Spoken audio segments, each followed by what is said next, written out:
오늘도 참 애쓰셨습니다.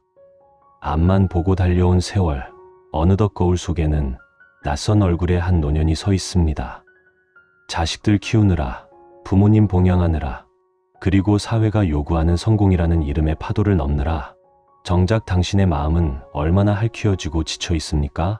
우리는 평생 무언가를 얻기 위해 분투해 왔습니다. 더 나은 집, 더 높은 지위, 더 인정받는 삶을 향해 쉼없이 노를 저어왔지요. 하지만 그렇게 얻은 것들이 진정으로 당신의 영혼을 평온하게 해주었나요? 혹시 손에 쥔 것이 많아질수록 잃어버릴까? 두려운 마음만 더 커지지는 않았습니까? 오늘 붓다의 편지는 2600년 전 부처님께서 고통받는 중생들에게 건네신 가장 확실하고도 자비로운 지혜, 마음 챙김의 길로 당신을 초대합니다. 이 길은 새로운 지식을 채우는 길이 아니라 당신의 어깨를 짓누르는 무거운 짐을 하나씩 내려놓는 비움의 길입니다. 활성 스님이 일러주신 법의 등불을 따라 당신의 인생을 지탱해 줄 튼튼한 대들보를 세우는 시간을 가져보시길 바랍니다. 오직 말씀의 서늘한 울림에만 온 마음을 맡겨 보십시오. 우리가 일상에서 접하는 모든 일은 사실 법문 아닌 것이 없습니다. 신문에 실린 글 한 조각, 우리가 먹는 음식의 맛, 심지어 이웃집게 짖는 소리조차도 그것을 법으로 듣는 귀가 열린다면 그대로가 깨달음의 소리가 됩니다. 법을 멀리서 따로 구하지 마십시오. 우리가 나날이 살아가는 이 삶의 현장이 바로 가장 위대한 법문 장소입니다. 이제 당신의 평범한 일상 속으로 부처님의 지혜가 스며들 수 있도록 마음의 문을 활짝 열어보십시오.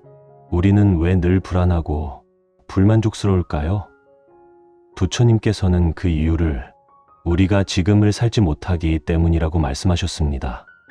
가만히 눈을 감고 당신의 생각을 들여다보십시오. 10년 전 그 사람에게 들었던 모욕적인 말, 평생 가슴에 응어리진 실패의 기억, 혹은 아직 일어나지도 않은 노후의 빈곤이나 자식의 앞날에 대한 걱정으로 머릿속이 꽉 차 있지 않습니까? 과거라는 이름에 박제된 기억. 부처님께서는 과거가 실제하지 않는 허상임을 깨달으라고 하셨습니다. 어제와 그저께는 불과 얼마 전의 일 같지만 사실 이미 지나가 버려 지금 여기에는 존재하지 않는 유령과 같습니다. 우리가 과거라고 부르는 것은 실제의 현실이 아니라 단지 우리의 기억 속에 남겨진 관념적인 인식일 뿐입니다. 더욱이 그 기억조차 공정하지 않습니다. 우리는 각자의 업과 성향에 따라 어떤 일은 아름답게, 어떤 일은 원망스럽게 가공하여 기억합니다. 똑같은 사건을 두고도 누구는 기분 좋게, 누구는 해롭게 기억하는 것은 그것이 실제 사건이 아니라 당신의 마음이 만들어낸 그림자이기 때문입니다. 존재하지도 않는 그림자를 붙들고 분노하고 슬퍼하는 것은 이미 죽은 시체를 끌어안고 울고 있는 것과 같습니다. 미래라는 이름에 조작된 불안, 미래 또한 마찬가지입니다. 미래는 아직 오지 않았기에 실제하지 않습니다. 청소년기에는 무지갯빛 꿈으로, 장년기에는 이해타산의 계산으로, 그리고 노년기에는 두려움과 거부감으로 미래를 대합니다. 하지만 그 모든 미래는 당신의 성향이 만들어낸 환상에 불과합니다. 오지도 않은 불행을 미리 걱정하느라 오늘 누려야 할 평화의 햇살을 외면하는 것은 참으로 안타까운 일입니다. 인생의 유급생이 되지 마십시오. 우리는 스스로를 현실주의자라 믿지만 사실 대부분 과거의 수인으로 살아갑니다. 수십 년 전에 형성된 고집스러운 가치관, 낡은 도덕률, 굳어진 습관이 지금의 나를 지배하고 있다면 당신은 현재를 사는 것이 아닙니다. 초등학생이 중학생이 되고 중학생이 고등학생이 되어야 하듯 우리의 정신도 날마다 국악을 탈피하고 발전해야 마땅합니다. 하지만 만약 당신이 20년 전의 원망에 머물러 있고 30년 전의 가치관으로 오늘의 삶을 판단하고 있다면 당신은 인생이라는 학교에서 진급하지 못하고 제자리에 머무는 유급생이자 낙제생입니다. 사회가 강요하는 낡은 관념의 유의에 더 이상 놀아나지 마십시오. 지금 여기 유일한 성지, 부처님께서 말씀하신 여기는 서울이나 부산 같은 장소가 아닙니다. 그것은 바로 지금 쉬고 작용하는 당신의 몸과 마음, 즉 오온의 현장입니다. 가장 생생하고 확실한 진실은 지금 당신의 육신이 숨을 들이쉬고 내쉬고 있다는 사실뿐입니다. 0.1초 전에 나도 이미 과거입니다. 복잡한 생각을 내려놓고 오직 지금 이 순간의 숨결에 온 마음을 집중해 보십시오. 숨이 들어오면 들어오는 줄 알고 나가면 나가는 줄 아는 이 단순한 깨어있음이 당신을 과거와 미래라는 감옥에서 해방해 줄 것입니다. 구름이 걷히면 푸른 하늘이 드러나듯 망상을 걷어내면 비로소 당신 삶의 참모습이 보일 것입니다. 부처님께서는 지금 여기서 깨달음을 얻고 지금 여기서 해탈 열반을 한다고 말씀하셨습니다. 우리의 공부는 오직 지금 여기를 챙기는 일입니다. 과거는 이미 지나가 버린 기억일 뿐 리얼한 현실이 아닙니다. 미래 또한 아직 오지 않았기에 실제하는 것이 아닙니다. 우리는 과거나 미래를 실제 사물을 보듯 보는 것이 아니라 관념의 창구를 통해 조작하면서 보고 있을 뿐입니다. 우리의 가치관이라는 것부터가 과거입니다. 과거에 굳어진 어떤 성향의 유산이 지금의 나를 구속하고 있다면 그것은 이미 과거를 사는 것이지 현재를 사는 것이 아닙니다. 사회 체제는 우리가 이러한 관념과 허상의 유의에 춤추도록 강요하지만 우리는 거기서 깨어나야 합니다. 여기라는 공간은 바로 당신의 오온, 즉 색수상행식의 작용이 일어나는 바로 그 자리입니다. 숨을 들이쉬고 내쉬는 이 신행, 즉 호흡이야말로 지금 여기서 우리에게 가장 분명한 사실입니다. 숨이 나가면 나가는 것을 보고 들어오면 들어오는 것을 보는 것, 그것이 바로 지금 여기를 보는 첫 연습입니다. 내 마음인데 왜 내 마음대로 되지 않을까? 살면서 이 질문만큼 우리를 답답하게 하는 것은 없습니다. 화를 내지 않겠다고 수백 번 다짐해도 분노는 불길처럼 치솟고 잊겠다고 결심해도 슬픔은 파도처럼 밀려옵니다. 부처님께서는 그 이유를 아주 명확하게 설명하셨습니다. 내가 너의 것이라고 믿는 그 마음은 사실 내 것이 아니다. 마음이라는 이름의 폭군. 우리의 마음은 광활한 초원을 제멋대로 뛰어다니는 길들지 않은 야생마와 같습니다. 야생마의 본성이 숲과 들판을 자유로이 떠도는 것이듯 우리 마음도 감각이라는 6구멍을 통해 끊임없이 이 밖으로 도망쳐 환상 속에서 놀고 싶어 합니다. 고삐 없는 야생마가 주인을 벼랑 끝으로 몰고 가듯 길들지 않은 마음은 우리를 끝없는 불안과 고통으로 몰아넣습니다. 우리는 이 마음이 시키는 대로 울고 웃으며 평생을 끌려다녔습니다. 내 마음이라 믿고 안심했던 존재가 실은 나를 파괴하는 가장 무서운 폭군이었음을 자각해야 합니다. 고삐를 잡는 인내의 수행, 이제 이 야생마를 길들여야 할 때입니다. 부처님께서는 야생동물을 사냥하여 길들이는 조련사의 지혜를 빌려 말씀하셨습니다. 먼저 숲속으로 도망치려는 마음을 붙잡아 훈련장으로 데려와야 합니다.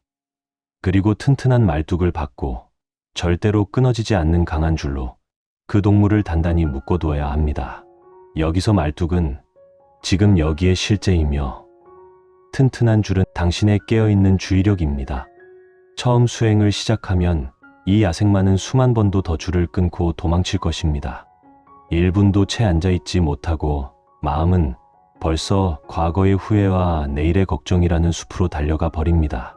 그러나 절대로 좌절하거나 포기하지 마십시오. 하루에 1000번, 아니 1000만 번이라도 도망가는 마음을 다시 붙잡아 오는 그 인내심이 바로 참다운 공부입니다. 마음이 도망갔음을 알아차리는 그 찰나가 바로 당신이 어둠에서 깨어나는 순간입니다. 포기하지 않고 고삐를 다시 잡을 때 마침내 이 거친 야생마는 당신의 뜻에 따라 온순하게 움직이며 당신을 평화의 피안으로 실어다 줄 것입니다. 마음의 주권을 되찾으십시오. 우리는 너무나 오랫동안 마음의 운전대를 바깥 경계에 맡겨두고 살았습니다. 남이 나를 칭찬하면 기뻐하고 비난하면 밤잠을 설칩니다. 주도권을 잃어버린 삶은 참으로 속절없고 불안합니다. 이제 야박할 정도로 단호하게 바깥에 맡겨두었던 마음을 다시 챙겨야 합니다. 이것은 내 마음이 아니라 단지 어떤 과정이 일어나고 있는 것일 뿐이다라고 객관화시켜 바라보십시오. 그렇게 마음을 실험대 위에 올려놓고 냉정하게 분석할 때 당신은 비로소 마음의 노예에서 벗어나 인생의 주인으로 우뚝 서게 될 것입니다. 당신의 마음이 술 취한 운전사처럼 제멋대로 차를 몰게 두지 마십시오. 차 뒤에 앉은 당신은 언제 사고가 날지 모르는 불안 속에 있습니다. 내 마음이라 착각했던 것은 사실 과거의 흔적이며 응고된 영향력일 뿐입니다. 우리는 이 착각, 즉 무명 때문에 사바세계의 고해를 연출하며 살고 있습니다. 마음을 길들이는 것은 야생 코끼리를 길들이는 과정과 같습니다. 도망가는 코끼리를 1000번, 10,000번이라도 붙잡아 오십시오. 나는 왜 안 될까 하고 절망할 필요 없습니다. 코끼리가 숲으로 돌아가는 것은 너무나 당연한 생리이든 마음이 도망가는 것도 지극히 당연한 일입니다. 중요한 것은 포기하지 않고 사띠라는 끈으로 염초라는 말뚝에 마음을 묶는 것입니다.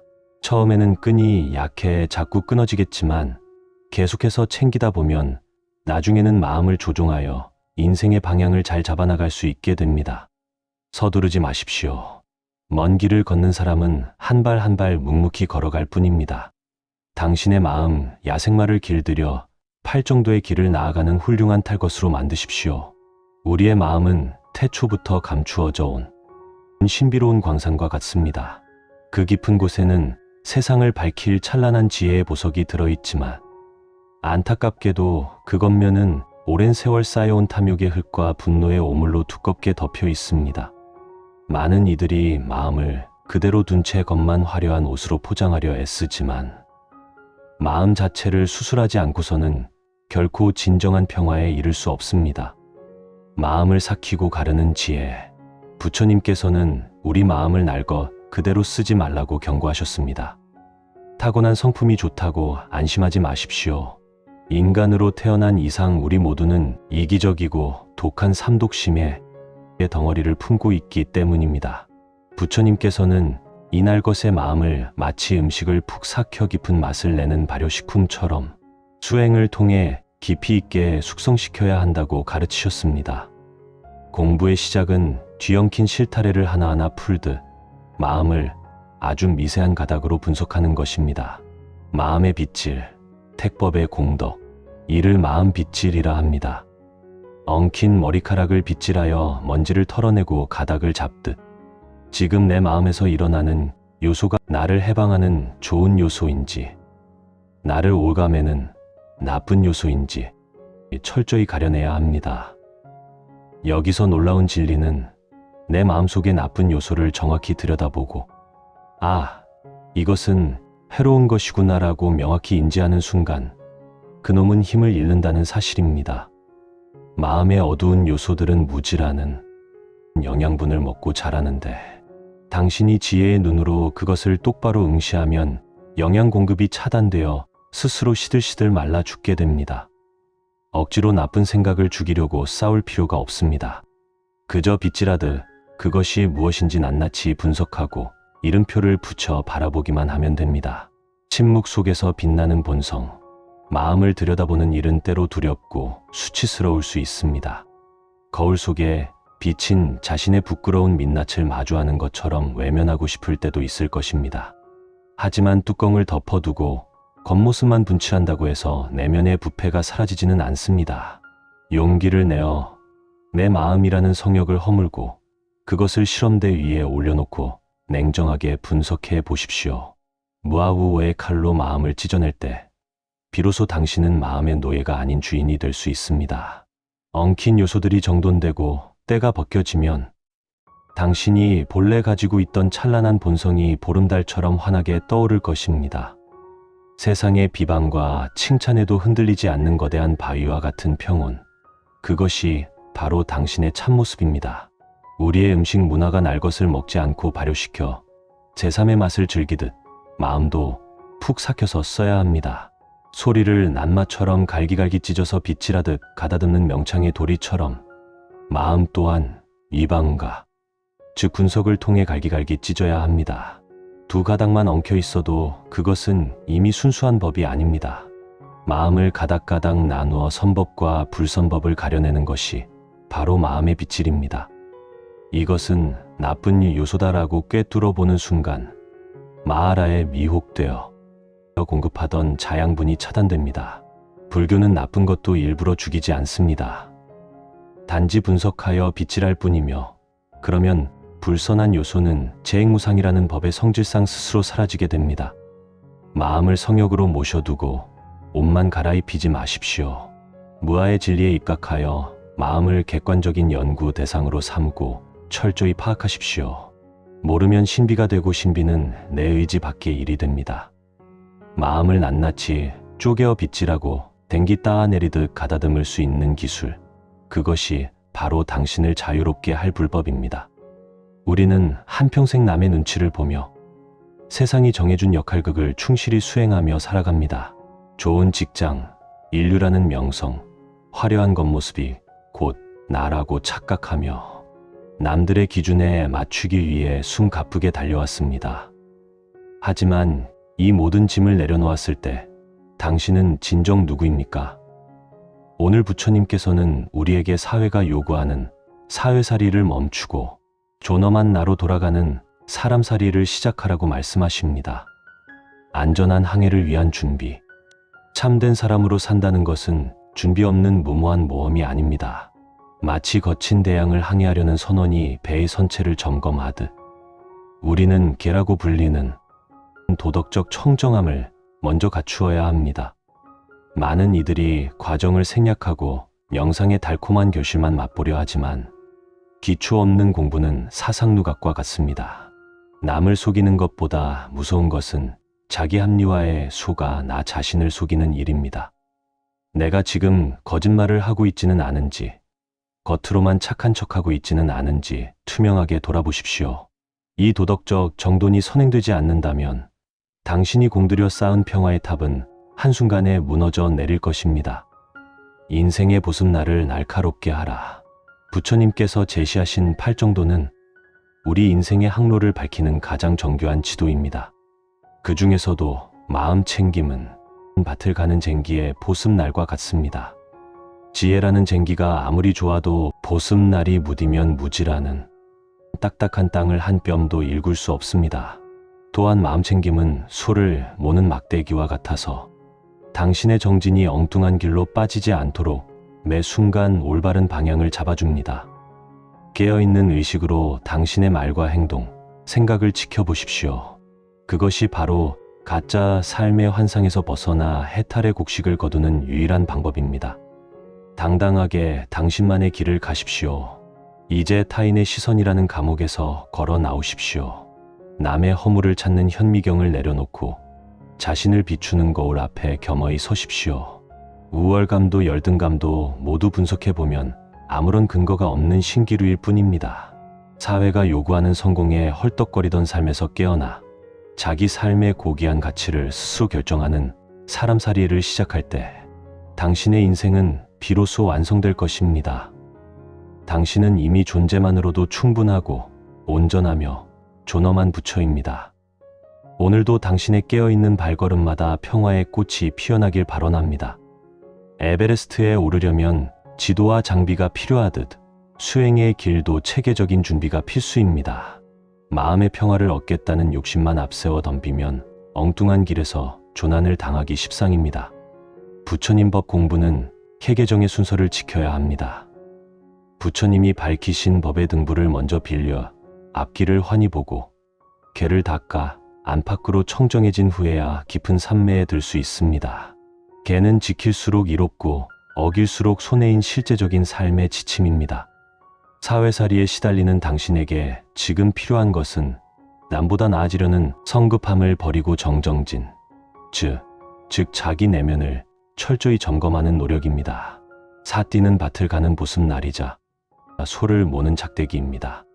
이것이 당신의 인생 정진이 굽이치지 않도록 방향을 잡아줄 것입니다.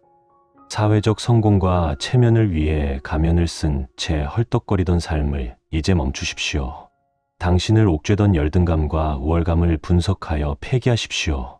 5분이라도 꾸준히 챙기는 그 노력이 당신을 성자의 길로 인도할 것입니다. 당신의 참된 사람살이를 위해 오늘 이 마음챙김의 보습날을 날카롭게 갈아보십시오. 사랑하는 이여, 오늘 우리는 당신의 인생을 지탱해줄 튼튼한 대들보, 마음챙김의 지혜를 함께 나누었습니다. 이 말씀들이 단지 귀를 스쳐가는 바람이 아니라 당신의 잠재의식 속에 깊이 새겨져 어두운 밤을 밝히는 영원한 등불이 되기를 기원합니다. 세상은 여전히 요동치고 당신의 마음 야생마는 내일도 또 숲으로 도망갈지 모릅니다. 하지만 이제 당신은 알고 있습니다. 도망가면 다시 잡아오면 된다는 것을. 그리고 그 인내의 과정이 바로 당신을 부처로 만들고 있다는 사실을 말입니다. 오늘 밤에는 타인의 목소리를 잠시 꺼두고 오직 당신의 고요한 숨소리에 귀를 기울여 보십시오. 참으로 고생 많았다. 이제는 편히 쉬어도 좋다. 라고 스스로에게 말해 주십시오. 당신이 평온해지면 당신을 둘러싼 우주도 함께 평온해질 것입니다. 오늘도 당신의 마음이 평화의 강물처럼 흐르길, 그리고 당신이 걷는 모든 길이 꽃길이 되길 진심으로 발언합니다.